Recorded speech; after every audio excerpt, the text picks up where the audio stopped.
Jadi makanya banyak salaman bagi dengan seorang orang alim,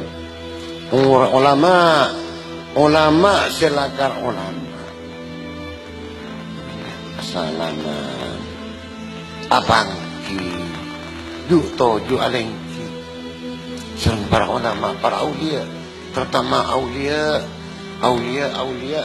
silakan idaru dzikir Allah humul qaum la yashqa jalisuhum idaru dzikir Allah. Saya rasa banyak apa Allah bab kemudian jadi saksi tempat, jadi saksi. Maka sering saya bagi ben para ulama ussaleh.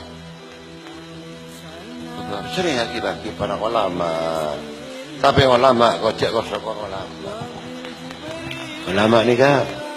Ulama kita nimbul lagi masalah. Humul qaum la yashqa jalisuhum. Siapa kono porong benoreng gelak tak macelaka, tak jak ngocek orang. Tak ngabarake orang, tak masake aten orang. Mun beda ulama masake aten orang, jak ngojar tinggal tak usah bolong panjenengan. Teman cek beci orang gila, tahu dah. Yang tak usah apa? Apa dah ngaku ulama kamu tu pokok. Oh, kurang kacur wah contak mereka. Apa? Atau arasanan orang. Artinya kalimat-kalimat si tak benar. Kalimat-kalimat si berdosa.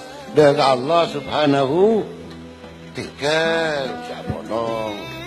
Jangan dia sampai timbul lagi rasa benci. Faham ke?